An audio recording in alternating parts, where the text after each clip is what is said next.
Hello, YouTubers. Joe Kersey here on June 8th, Saturday, at about 2:30 in the afternoon, 14:30 military time. And today's been another one of these learning curve days. Those of you who have watched some of my stuff from the earlier times, when I started back in late November, early December, know that one of the early themes of this series of videos, at any rate, was supposed to be me learning how to use a computer and the various struggles therewith and so forth. Today was not quite, a really bad moment in this, but it's one of these frustrating moments. Well, it's an extended series of frustrating moments, more precisely. Uh, I sorry about that. I always forget to turn the mic up. So I went down to Apple. Well, no, that's incorrect. Last night I ordered online from the Apple Store this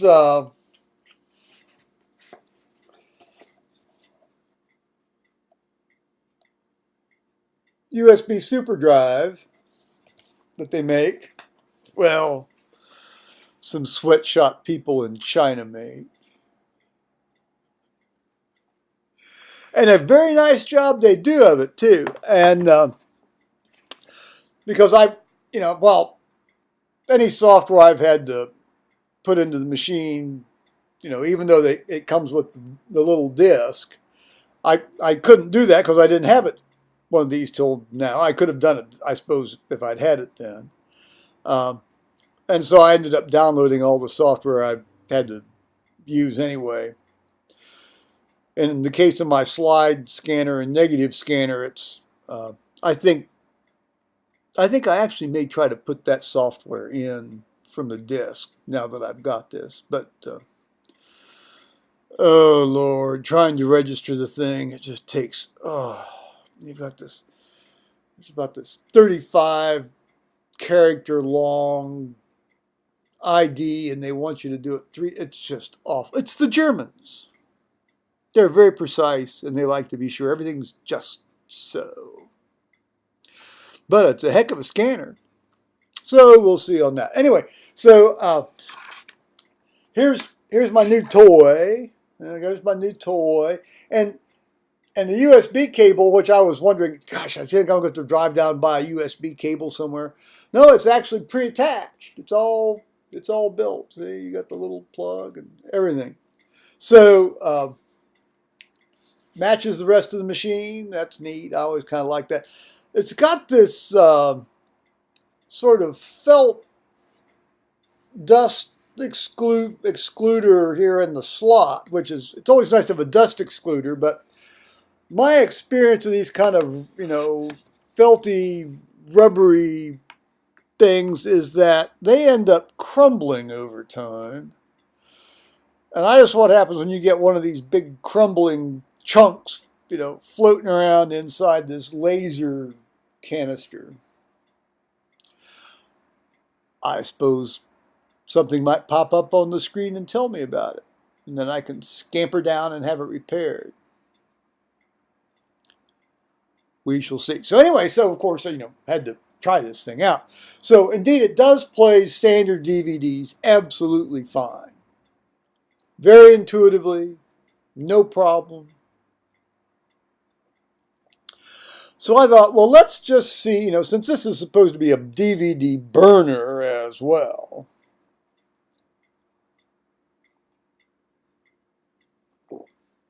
And let's just see how this bad boy does doing that. Well, this actually, I'll tell you the answer right now. It did a very, very reasonable job. But the Apple, see this book that doesn't come with their computers, that tells you how to do everything. Take a hint, Apple. Sometimes you just got to offer an instruction manual. Well, so anyway, so this guy, has a section on how to, well, not specifically how to use this device, but how to create burn folders and things. And so I stuck a blank DVD into this thing, and well, yes, no, I did. I did it with the first time I did it with a DVD in, and then there's a way you can sort of double click, and then an actual other window opens up, and then you can, do all the dragging, sliding and dragging of the stuff into the stuff that you want to have, that you ultimately want to have, burn onto this disk. Well, that worked. It worked quite well, but it occurred to me, after I had burned this thing. Well, I had burned the thing, of 17 songs from a Bob Seger concert that I had gone to in November 4th of 2011 with my son Thomas. I got to think, well, I got a couple other friends that might like to have something like this.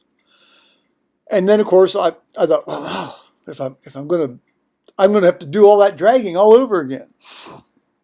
So I thought, well, I better learn how to do the actual, move something to a burn folder, then the burn folder just sit there, and then whenever I want to make another copy, I just go to the burn folder and burn it.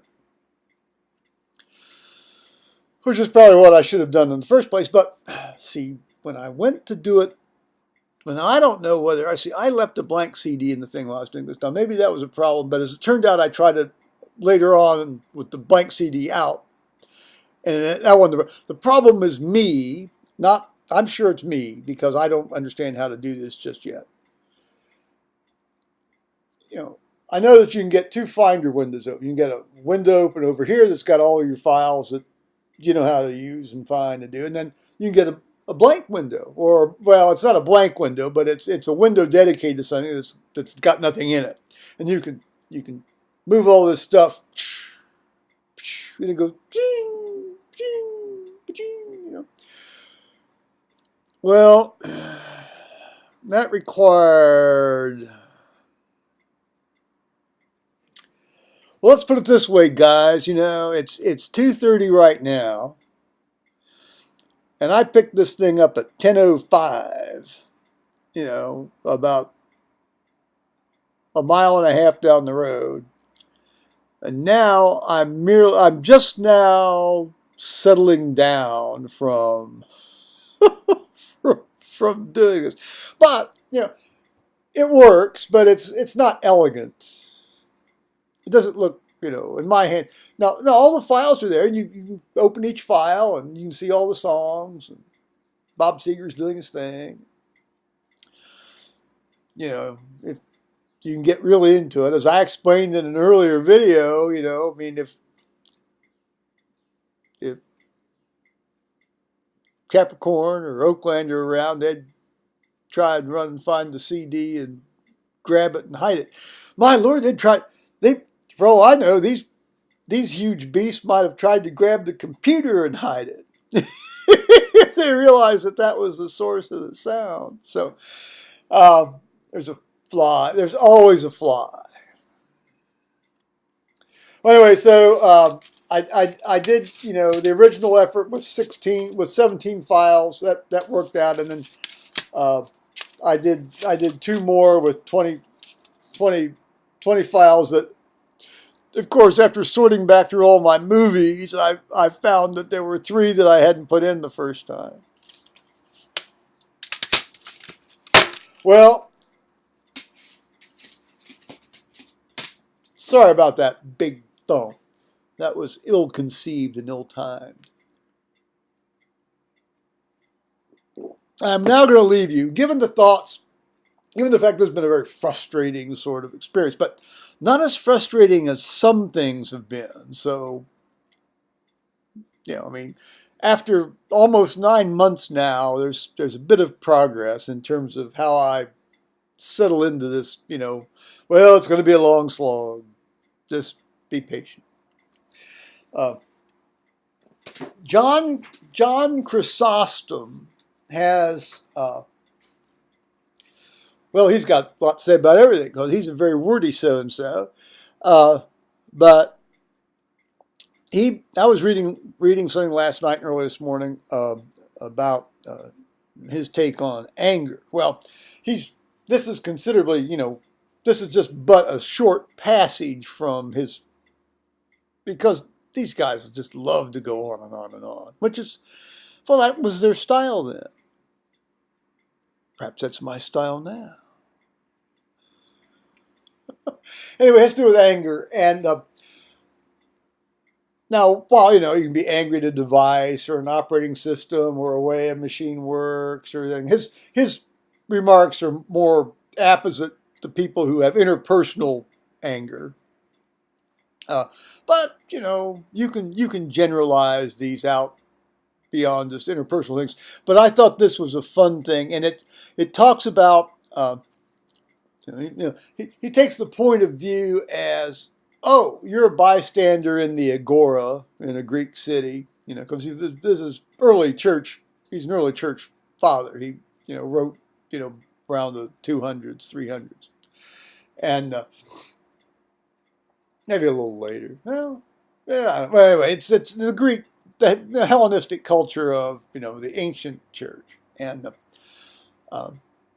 he talks about this. He says, will you learn what an evil is anger? Stand by while others are quarreling in the forum. In yourself, you cannot easily see the disgrace of the thing, assuming that you're one of the ones fighting, because your reason is darkened and drunken. But when you are clear from the passion, and while your judgment is sound, view your own case and others. So going back to the guy standing apart now. Observe, I pray you, the crowds collecting round, and the angry men like maniacs, acting shamefully in the midst. For when the passion boils up within the breast and becomes excited and savage, the mouth breathes fire, the eyes emit fire, all the face becomes swollen, the hands are extended disorderly, the feet dance ridiculously, and they spring at those who restrain them, and differ nothing from madmen in their insensibility to all these things. Nay, differ not from wild asses kicking and biting. Truly, a passionate man is not a graceful one. So I'm going to leave you guys with that thought, YouTubers. Bye-bye now.